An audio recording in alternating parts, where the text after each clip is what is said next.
I'm Heather Lockett, and this is Lasting Conversations. We are rolling it in the studio today with Dr. Henry Stark. Hi, Henry. Hi, Heather. How are you? Good, good. So, the universe has brought us together today. My day I thought was going to go one way, and it's gone a ziggity zag. And as of even 45 minutes ago, we didn't know that we were going to be sitting and chatting together, but here we are, and we're going to have so much fun. And I am so happy that you're here. Thank you. Karma. Karma. We'll go there for the karma. Sure. And so by your profession, your career has been a podiatrist, but we started giggling just a second ago that if I asked you about that, this is not what you're going to be talking about because... Well, life is filled with many turns. Life is filled with enjoyment, things that we've done in life. And as you know, our children grew up together. Our children did grow up together. And part of the giggle that we had is that we could talk about feet and podiatry. And as you were saying, you go on and on and on about that. But truly, we're here for something even a lot more fun. Podiatry is very important. But like you said, our kids grew up together. Tomorrow I get to turn 60. And my kids, who are now grown, came down and we went through photos and photo albums and yearbooks. And then the very day that I dropped my daughter back at the airport, you and I run into each other.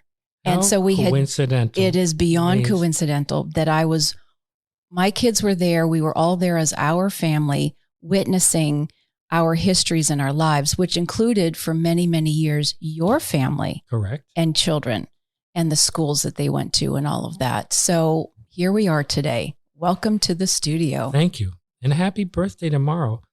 Welcome to the end of your 50s. I know. It's so fun. It is.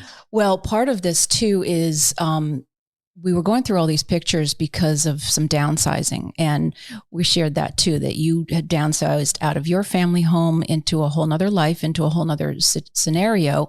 And mine is in a similar way. So looking at these pictures, and especially that they're printed and they're in books and albums, we can't take all of that with us. And that our kids are now off doing their own thing and they're in smaller apartments and stuff like that. So what do we take? What do we leave behind? But what remains in our heart? That was what my big takeaway was. And of course, again, no accident that you and I run into each other because we shared so many memories. And we come from that heart space. This whole show, Lasting Conversations, is nothing but heart. And this is really what we're here to talk about. And I have a feeling you have something else bubbling inside you to bring forward, as we had also mentioned about community and things that are moving and changing and what is possible for our leaders and our communities. And I think even where our kids are going and what our potential grandchildren are going to be running into. So I'm turning 60. I have a whole nother 50 or 60 years ahead of us. You'll have a whole nother bank of time ahead of us. And so part of the things about getting rid of the photos is making room for the more memories, the new adventures. You used a word. My dad had this expression. He was from New York. And he said, the only thing we're doing is making memories. And to a large part, that's true. We have a life. We live it. Children are our legacy, and we learn from the older people. They've walked the earth before us. That's right. And there's so much we can learn from them. We were fortunate that our children had met in school, pre-K, I believe. Yep. And we shared birthdays and parties and... Lots of pizza. So much pizza and burgers and hot dogs. My wife was the Fufka, the manager, as we used to call her. She was the one that organized everything. I was the one that cleaned up and helped out. That's right. But she was the driving force behind the 5 kids. And you said it. It's the memories that we leave behind and the legacy and the time that the children will then be able to take with them. Right. With digitalizing the pictures, you'll always have them with you. And you can forego the albums and keep them, and the memories will always be safe in your heart anyway.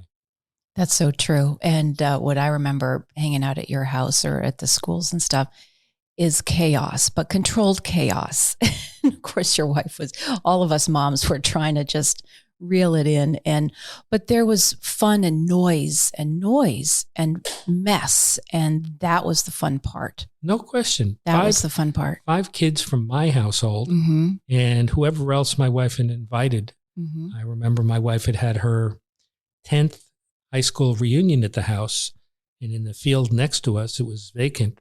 I parked cars for the people that came.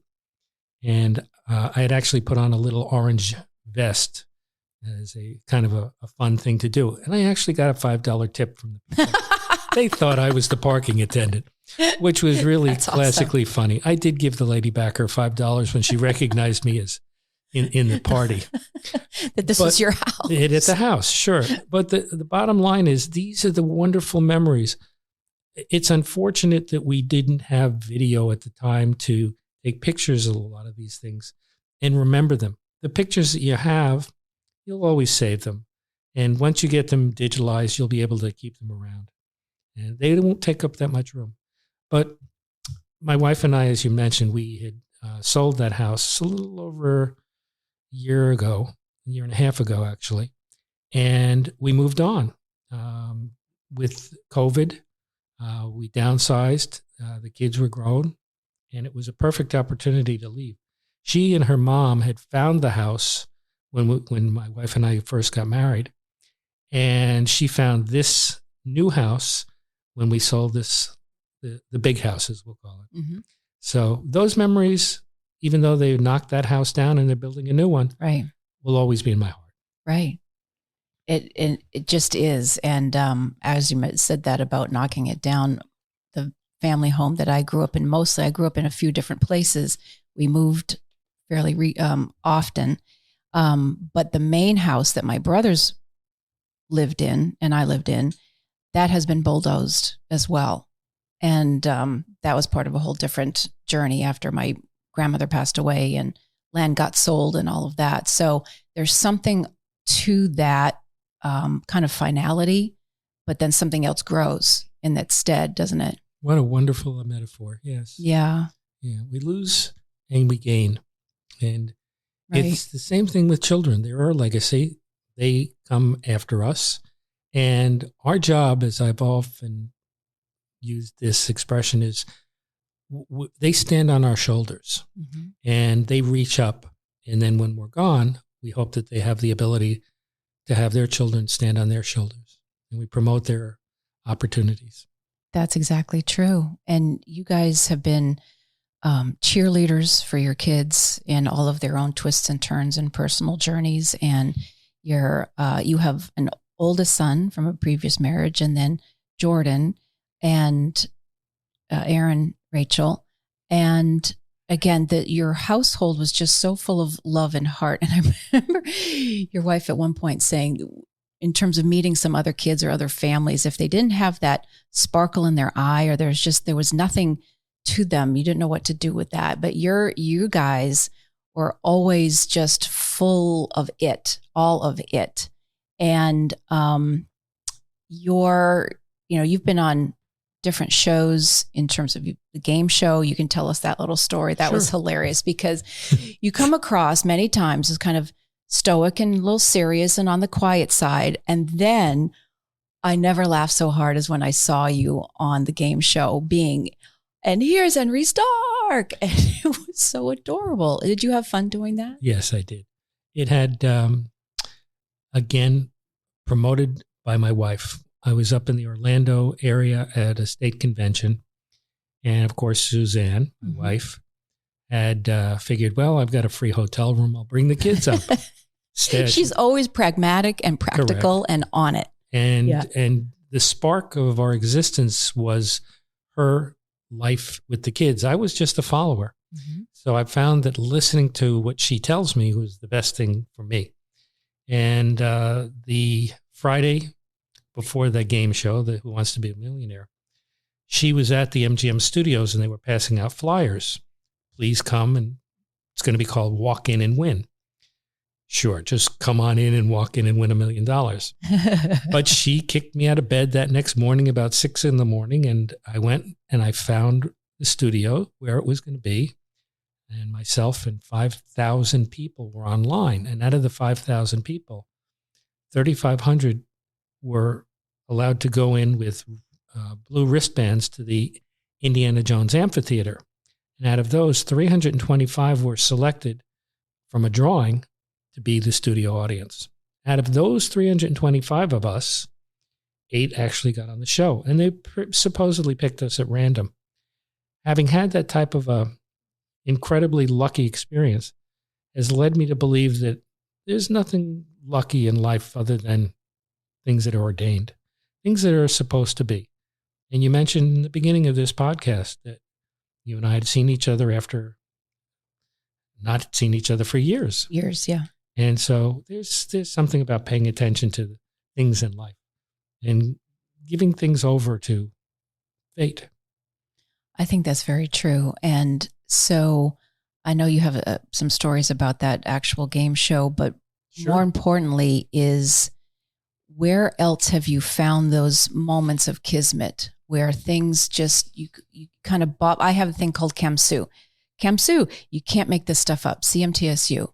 There's synchronicity, and then there's wow, like the bop on the head.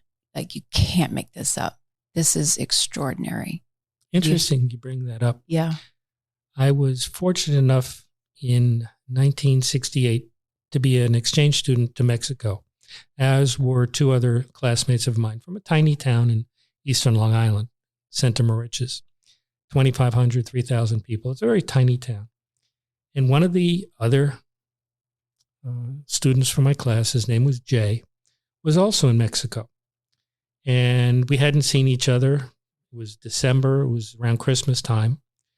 I had been taken by the family about 2,500 miles from where we were living to Acapulco.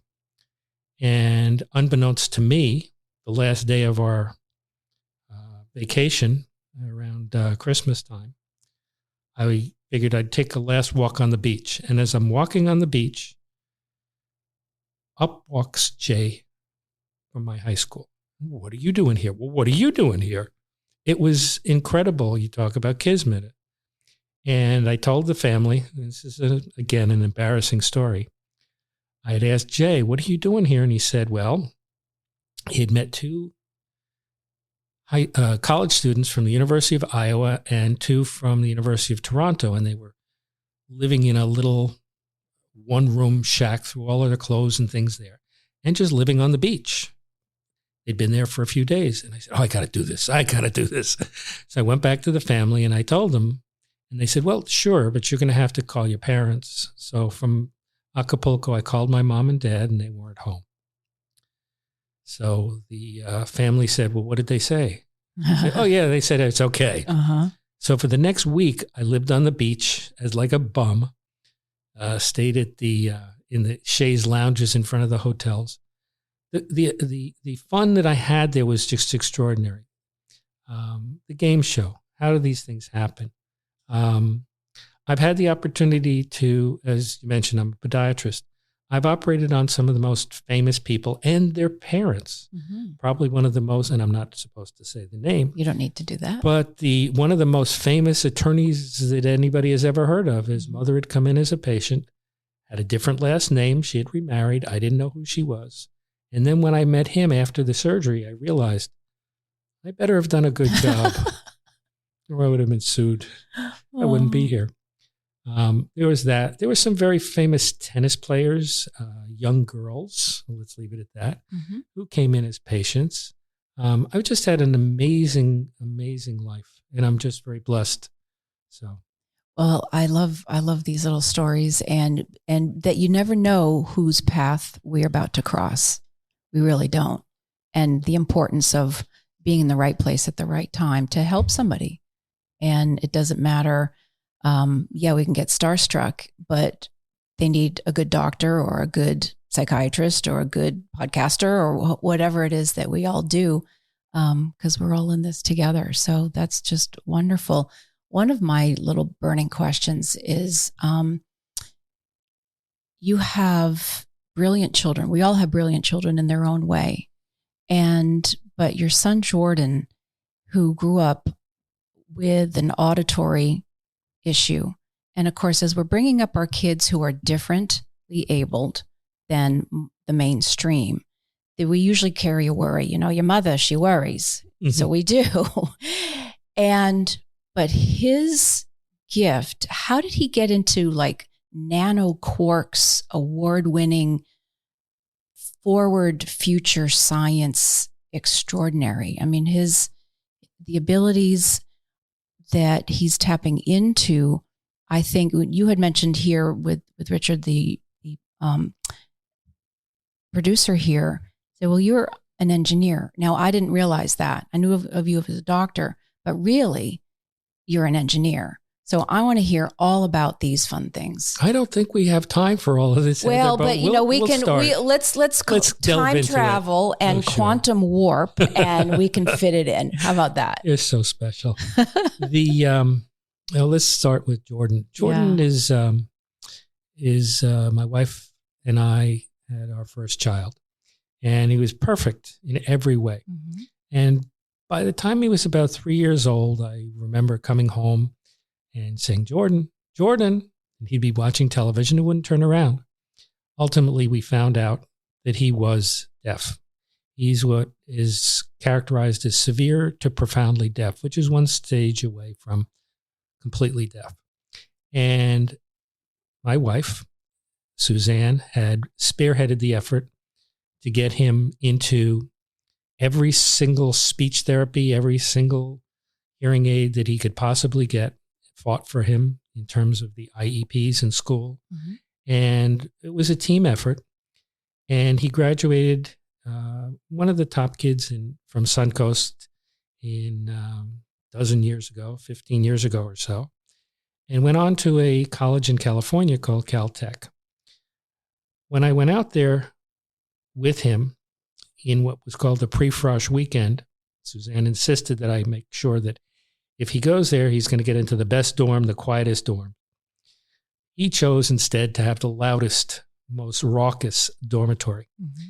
And he said his superpowers are the fact that in the middle of the night, when the kids are screaming and yelling and going down the hallways like college kids do, he pulls his hearing aids out and it's quiet and he can study. So he feels that his abilities far exceed his disability. Mm-hmm. Jordan graduated from Caltech and went on to the University of Chicago, where his professors were the students during the Manhattan Project. Fermi, Einstein, Oppenheim, all these brilliant scientists that did the Manhattan Project were now professors. They were older now. And those are the ones that taught him high-energy nuclear physics. Wow.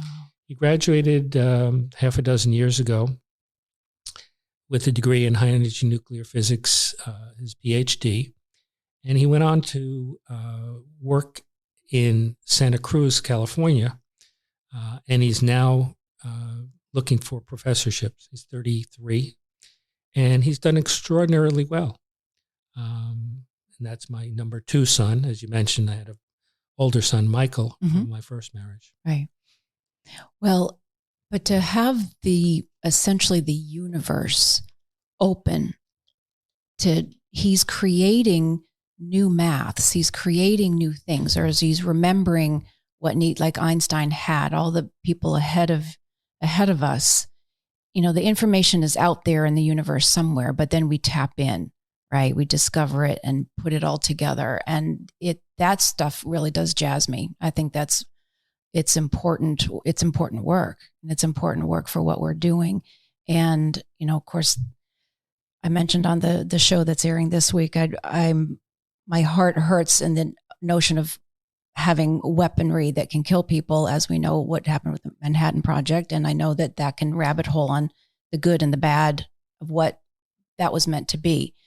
But if we're here to harness nuclear and other energies for extraordinary means, that is no longer about greed and power and who can hurt another person. But I think perhaps what Jordan's doing and so many other people of the sciences now have this ability to fully engage in what's possible and what's next and what will be part of our interplanetary travel. And I just read about the hotel chain that's building hotel pods. They're getting ready for us to do this. And so maybe the Jordans of the world and the kids now are going to, this is exactly what's going to be happening. It's kind of weird, but there it is. Your point is well taken. You have a child who had a pedigree of these professors that were doing these research in high energy nuclear physics. And now Jordan gets the opportunity to work at the Large Hadron Collider over in Bern, Switzerland. The research that's being done is purely for education, for learning, and discovering the origin of the universe so that we can find out where we came from. I'm not really sure of the statistics, but it's something like 75% of the known universe is not something we can even quantify. It's called dark matter and dark energy, and we can't see it. We do know that energy and matter are interchangeable, but how much of the matter has been turned into energy and energy turns into matter?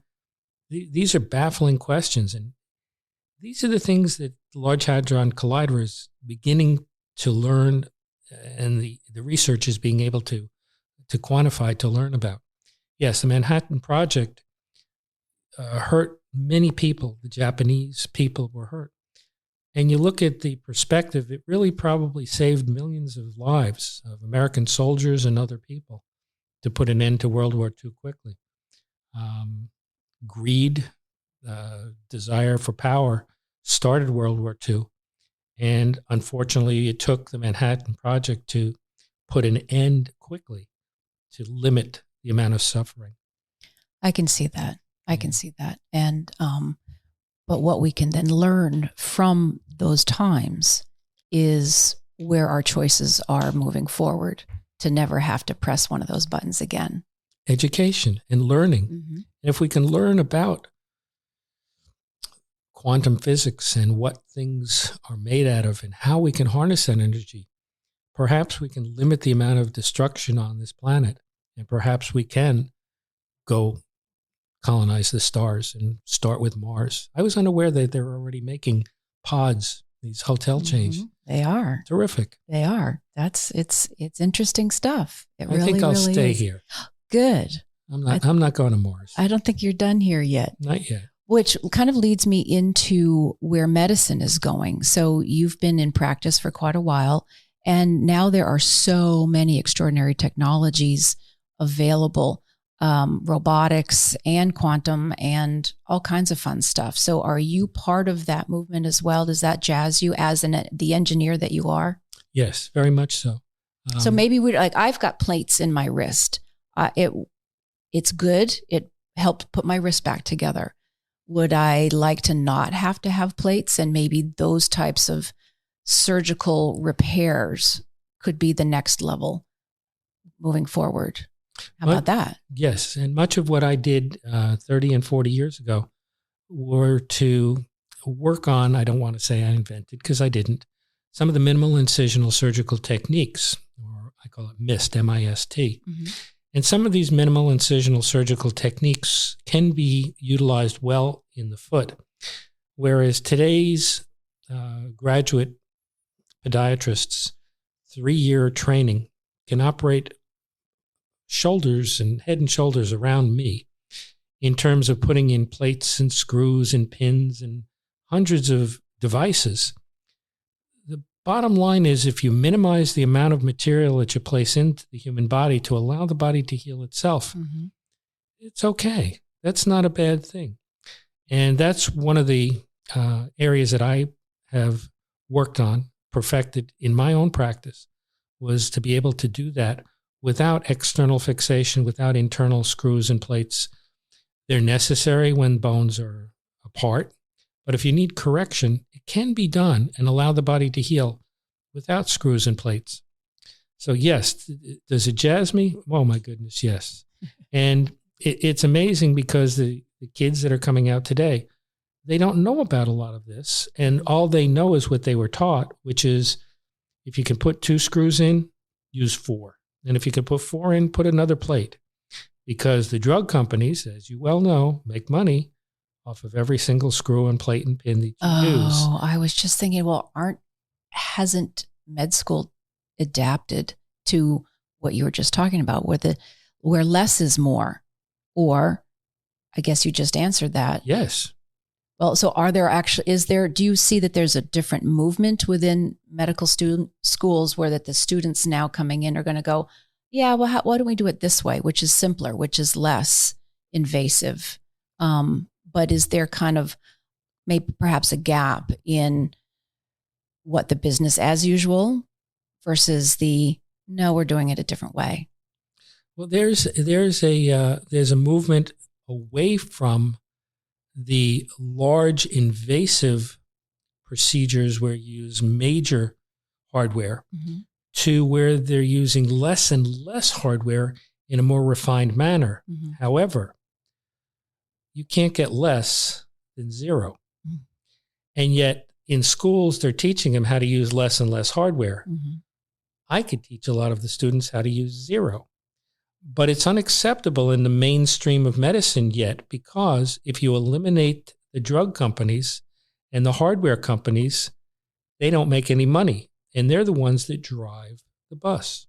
They're the ones where the money comes out of. And if you don't do it their way, we'll adapt. We'll make the hardware smaller.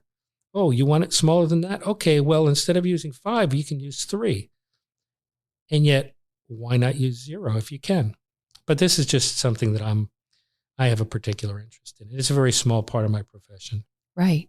Well, then we could probably rabbit hole the insurance companies of what they will or will not cover, which normally can tend to be they'll pay for all the screws, but not the treatments that don't include all the screws. So that's a whole different. You exactly know it, because the insurance companies and the drug companies and the hardware companies are all lobbyists, and they're all in bed together.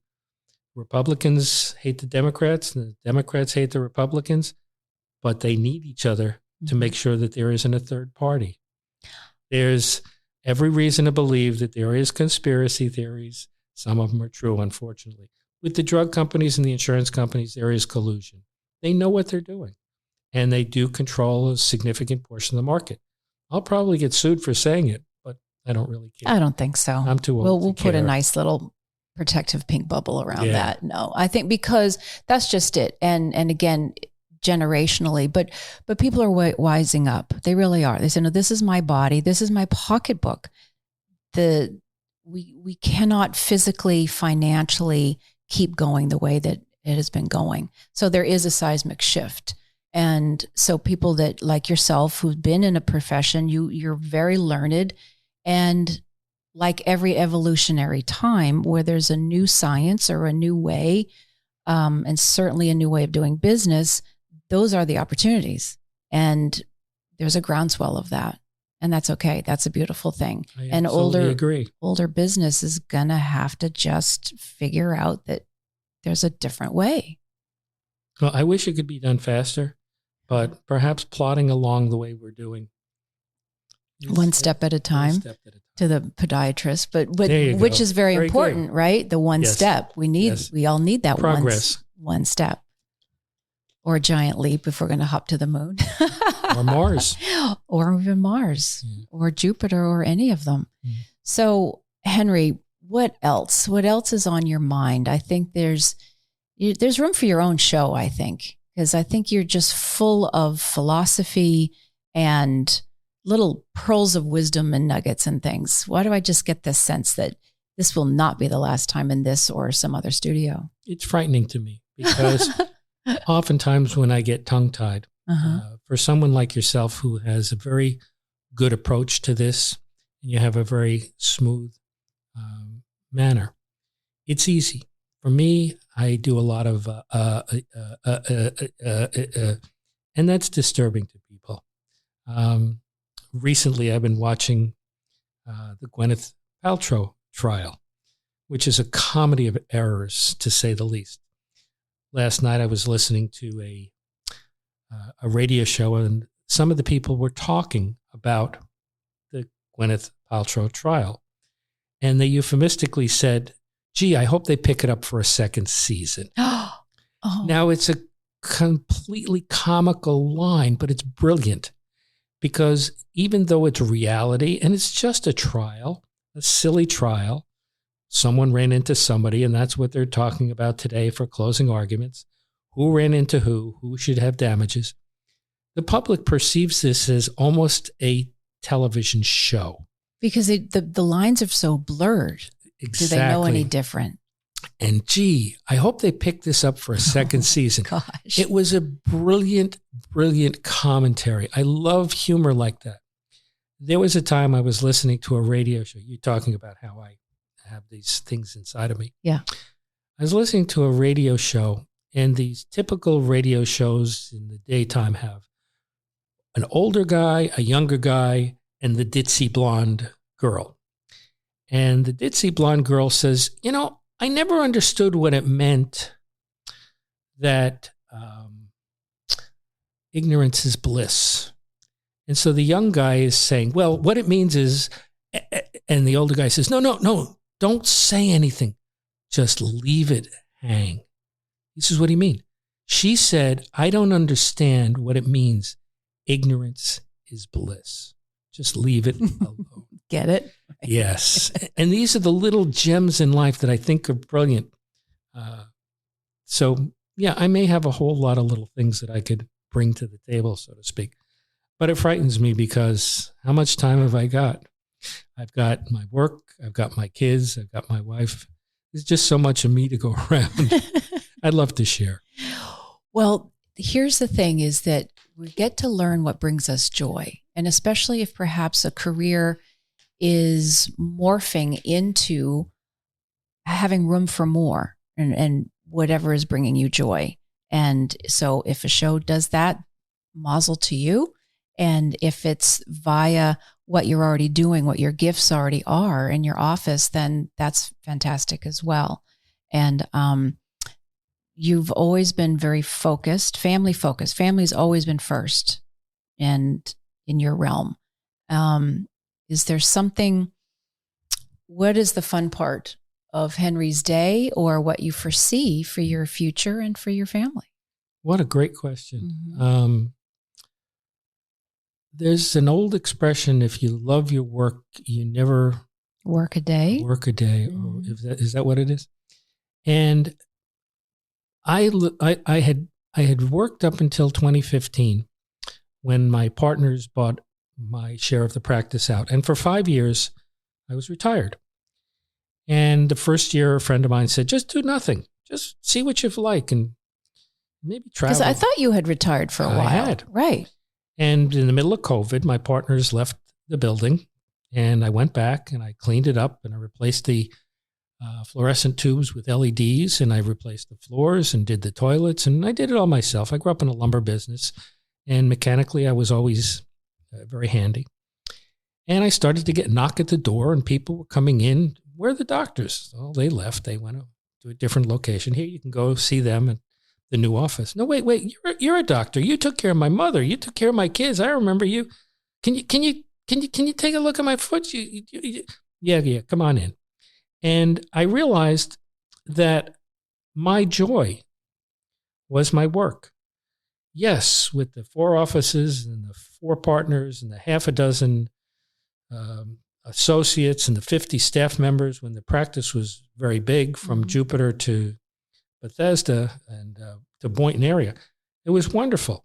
But being on staff at 9 hospitals and being busy took its toll. Right. And what I realized was just the people, the interaction with the human being to try and give patients the opportunity to understand their problems and give them the truth. Oftentimes people came in and say, can you fix this? Can you fix this? And I'd say, well, what do you really need done? Because fixing it's going to be much more difficult than just living with it and maintaining it. But oftentimes a doctor will say, oh, I can fix that. Right. And lead you down the path of, gee, I wish I'd known that it was going to be this bad before. Now it's a disaster. Now it goes from bad to worse. Right. So this is the joy that is in me that that I love the most. Going home at night, being with my wife and my kid. My daughter, Rachel, is still at the house. It's the most fun is what I do, helping people. Mm-hmm. And that, to me, brings me the most joy. To answer that simple question, what brings me the most joy? Helping people. Yes. And this show will help people. I hope so. And you help people all the time, just being you. Thank you. And I know you're helping your community, and it's a beautiful thing, Henry Stark. Thank you. And we don't want to forget Harrison. I mentioned the other kids, but yeah. you have your Harrison as well. And he's off at college, and you guys still you're a hum of a hive of a household. Well put. Harrison is every bit the clone of my wife. In terms of his personality, he is brilliant beyond his years. Of all the 5 kids, Harrison has had perhaps the best opportunity to progress. He's an old man already in terms of his maturity. He's going to be going to Japan with his girlfriend, and he's only 19. He's making a trip on his own. And of course, I'm nervous. Mm-hmm. I'm frightened that he's going to have a problem, but he seems to be very confident. He's already, because of the COVID situation and because of the dual enrollment, gained enough credits while he's finishing his second year in college. He's a senior already. This is astounding how these kids have progressed. I know to the kids today, it's blah, blah, blah. This is what we do. You old fogies don't know what you're doing. We know what we're doing. Every generation has said the same thing. Every single one. And we need to learn that our parents used to say, you don't know what you're doing. Well, none of us do. That's what we're here for, is to teach the younger children. And Harrison has gotten the opportunity that the other kids have had to go to college. And yet he's really made the best of it. Jordan is beyond his abilities in terms of genius. Yes. Second son there, or the middle child, Aaron, is finishing up his second postgraduate year doing pediatric oncology. He'd gotten his medical degree from Temple University. Rachel has been teaching now 2 years, and she's doing incredibly well. I'm so proud of her. She's perhaps gone further than any of the other kids in terms of where she started in her abilities. Mm-hmm. She's just done amazingly well. So all the kids have done well. And yes, Harrison has done very well. That just warms my heart, because, and that gets into, the crux of the show and your family, but that they're here to be next level, next generation of what is possible, whether it's the quantum physics that's extraordinary, but it goes back to the people, because we're team human. I'm team human, you're team human. And so if you're down to the one office, is that right? Or yes. how many? All right. No, so just came back to help people. I see right. 2 or 3 people a day. That's right. It's simplification. You get to do the best part of your career. Correct. Simplified. Yes. And we're all getting that call to simplify. We can expand and do extraordinary things, but we don't have to grind so hard and run around and commute and all these different things. So you're doing your favorite thing, simplified. And here your children are doing extraordinary things with people and children. And it's very hard work, but very, very gratifying. And that just warms my heart. And it should, because these are the future generations. They are the future we've built. That's right. We leave a good legacy. That's about all we can do. And that is exactly what we can do. Like my dad said, the only thing we're doing is making memories. I'm going to leave it at that. Thank you. Dr. Henry Stark, thanks so much for just dropping in. Thank you, Heather. And spinning on the planet with me today.